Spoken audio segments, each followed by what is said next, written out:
ভাই আমরা তো মসজিদ ঘর পাইছি, আল্লাহর হৃদায়তের রাস্তা পাইছি, নামাজ পড়তে পারে, আল্লাহ খাওয়াই সুস্থ রাখছে, ভালো লাগছে। তো এখন আমাদের আশপাশে যে এমন একটা দায়িত্ব আছে, দায়বদ্ধ, যারা নামাজ পড়ে না, আল্লাহর হৃদায়ত পায় নাই, তো ওদেরকে একটু হৃদায়তের কথা বলে মসজিদ ঘরে আনলে মনে হয় আমাদের দায়িত্বটা শেষ হইতো।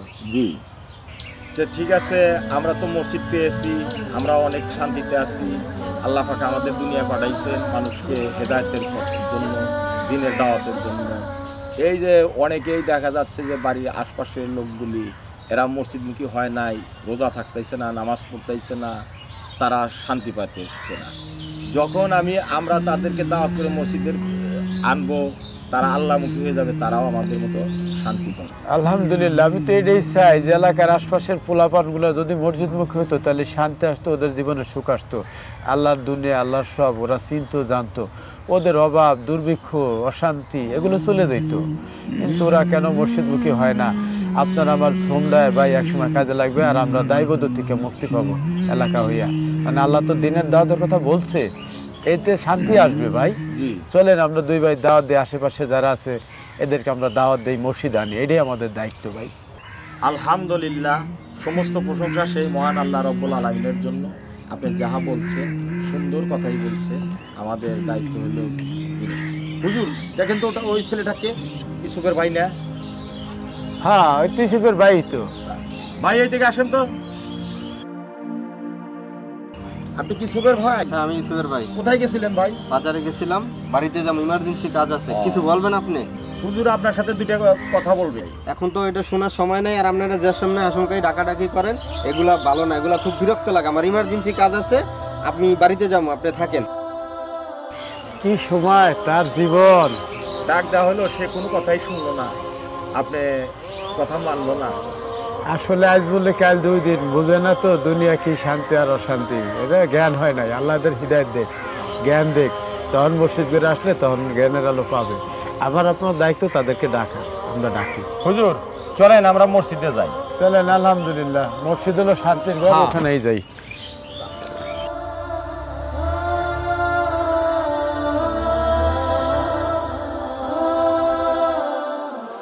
হুজুরা খালি জ্ঞান দেয়, এমনি মাথা নষ্ট। আজকে বাইরে টেহা দিতে হবে, আমার কালকে গাড়ি কিনতে হইব।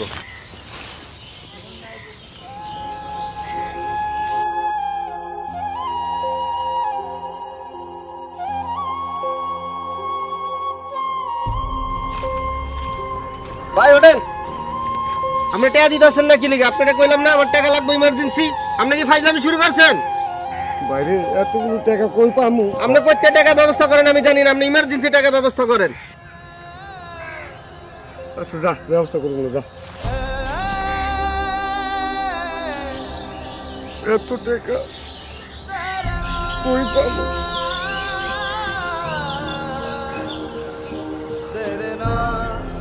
টাকার ব্যবস্থা করতে হবে।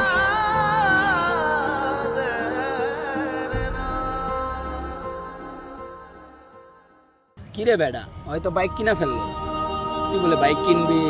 আরে বেটা, বাইরে তো টাকা দিব আজ না কাল, কাল না পরশু খালি ঘুরাইতে আছে। এখন আজকে কইছিল যে 2-1 দিনের ভিতরে টাকা ব্যবস্থা দিব, টাকা দিলে মনে কর যে বাইকটা কিনবো ভাবতাছি। তোর ভাই টাকা কই দিক দিয়া দিব? তোর ভাই যে চেঁচেরা, নিজেই নাই খাইতে, ওই যে ব্যবস্থা করবো, এখন কি করবো, করার তো কিছু নাই আসলে। তুই জীবনে কিছু করতে পারবি না। আরে বেটা তোর ফাও ছিলাস না, চল তো, এমনি বিরক্ত লাগতে আছে বেটা। তুই আর এক পেন দিতে আছো, চল।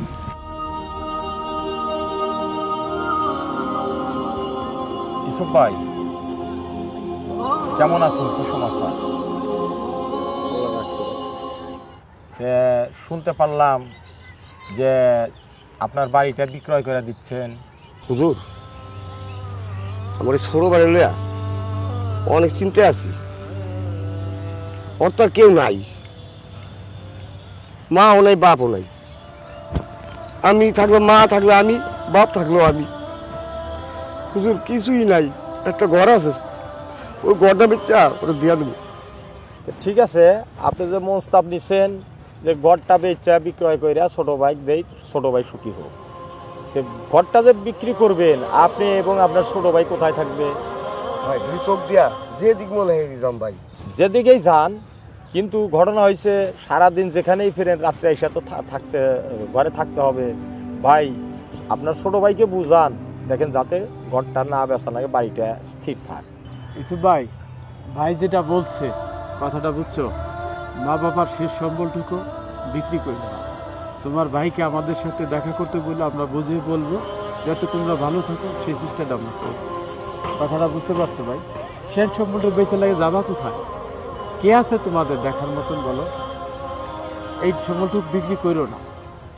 হুজুর আর করার কিছু নাই হুজুর, আমার বাইরে যদি একটু দেখেন তো বুঝাই কোয়েন।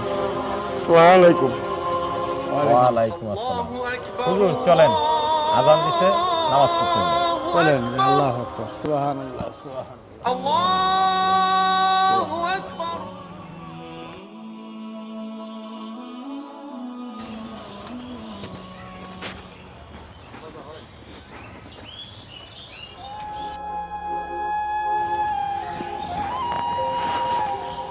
ভাই ভাই, টাকার ব্যবস্থা হয়েছে? আচ্ছা তুই খারাপ।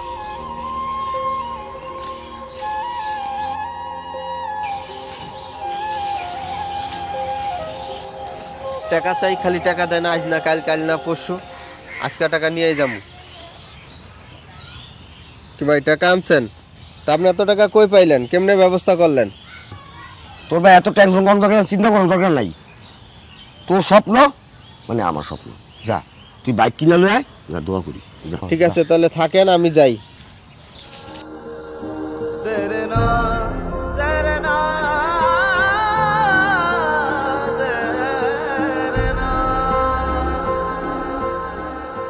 আজকে বাইক কিনবই, স্বপ্নটা এতদিন পরে পুরান হইতে আছে।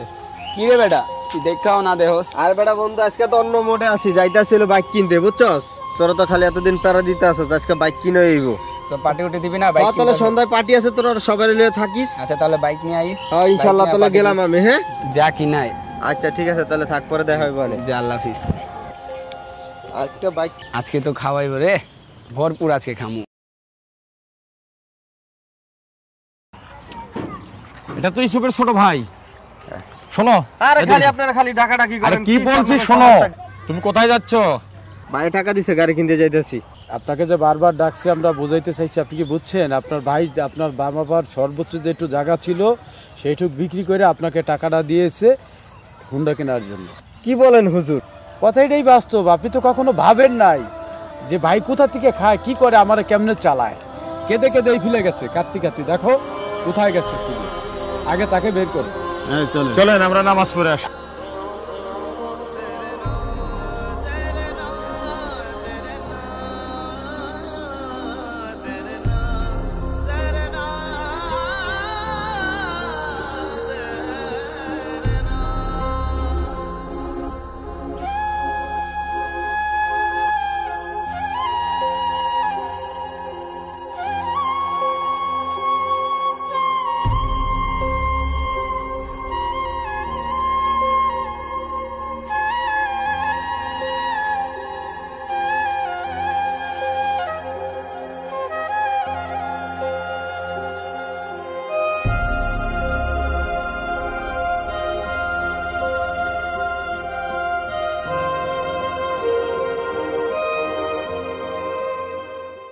ভাই আমার ইচ্ছা পূরণ করার জন্য বাড়ি বেচা লাইছে, আমি তখন মাথা নষ্ট।